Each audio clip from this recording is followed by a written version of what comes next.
शिवम सिंह चौहान। चौहान जी, आज प्रेस वार्ता बुलाया गया है, क्या उद्देश्य है? क्यों बुलाया गया है? ये आशीष चौहान हमारे भाई साहब हैं, जो डॉक्टर लाल पैथलैब ट्रामा सेंटर गेट पे काम करते थे वो, और छित्तूपुरा में रूम लेके रहते थे।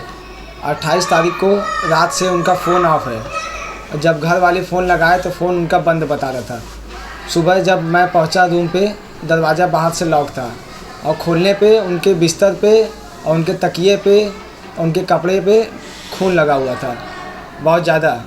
तो उस समय पुलिस 100 नंबर बुलाया गया। पुलिस आई, अपने लिखा पढ़ी की, उसके बाद कपड़े वपड़े सब ले गए फॉरेंसिक लैब में। और वहाँ पे जाने के बाद उनके पिताजी आए, और वो जो घटना हुआ है वो क्यों हुआ है? क्या शादी हुआ लग चुकी उनकी? उनकी शादी लगी हुई थी। वो 9 मई को उनकी शादी थी। जी, कहाँ से? उनकी शादी लगी थी तिलोचन महादेव, मकरा गांव में। जी, तो अब तक पुलिस क्या कर रही है, कुछ जानकारी हुआ? पुलिस अभी तक कोई कार्रवाई नहीं की। 19 दिन बीत गए, अभी तक कोई कार्रवाई नहीं हुई। आप कहाँ गए उसके पास? हम गए, कमिश्नर ऑफिस भी गए, प्रशासनिक अधिकारी भी गए, डीएम के यहाँ भी गए, और थाना रंका पे भी गए। अभी तक कोई सुनवाई नहीं हुई। बस बताया जा रहा है कि जांच हो रही है, खोजा जा रहा है, क्राइम ब्रांच अपनी काम कर रही है। तो क्या लगता है कहीं ना कहीं संदिग्ध लोगों की है?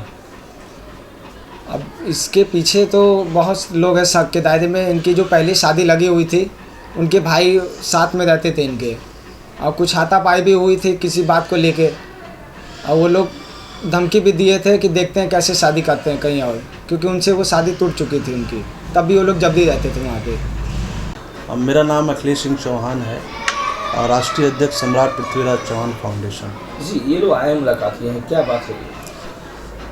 ये अरविंद चौहान जी हैं, इनके भाई छोटे आशीष चौहान। ये लोग रहने वाले जौनपुर के हैं, प्रॉपर तिलोचन महादेव के पास।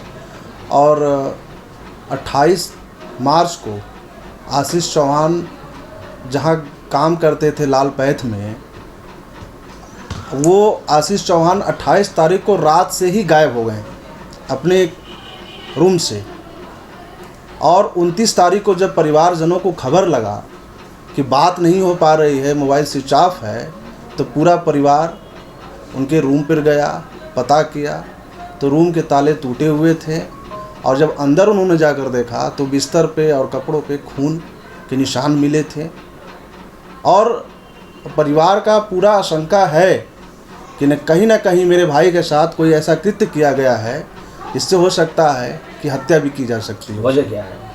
वजह अब इनके कहने के मुताबिक तो यही है कि पूर्व में इनकी शादी, पहले जिस गांव में आशीष चौहान की शादी लगी थी, वहाँ पे शादी को लेकर कुछ अनबन हुआ था, तो वो शादी कैंसिल हो गई। फिर उसी गांव में दूसरी लड़की से शादी हो गया, शादी लगा हुआ था, 9 मई को होने वाला था। और जो कि लड़का का जहाँ तक उम्मीद है कि हो ना हो, ये घटने का सबसे बड़ा रोल हो इसमें। अब आप क्या चाहते हैं?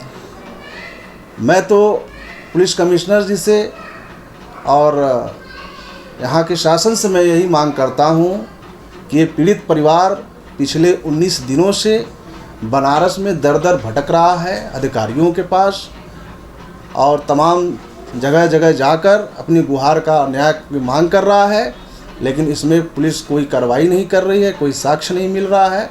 और अभी तक इस घटना का 1% जानकारी लोगों को नहीं है कि आखिर हो क्या रहा है। आपने अधिकारी के पास गए उससे?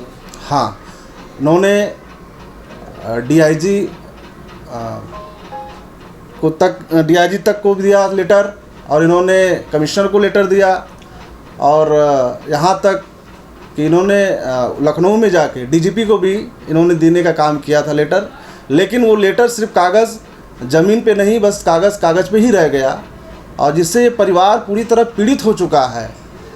मैं आपके माध्यम से सरकार से और शासन से मांग करता हूँ कि इस परिवार को जल्द से जल्द न्याय मिले, क्योंकि ये प्रधानमंत्री माननीय नरेंद्र मोदी जी का संसदीय क्षेत्र है, और इस क्षेत्र में इतनी बड़ी घटना हुई है। मैं अपने समाज के साथ और ख़ासकर यहाँ पे जो विधानसभा की प्रत्याशी हैं, चुनाव लड़ रही हैं, समाज के लिए दिन रात एक करती हैं, अर्चना चौहान जी, उनको लेकर और पूरे समाज को लेकर सड़क पर उतरने का हम काम करेंगे और मांग करेंगे। अगर नहीं हुआ तो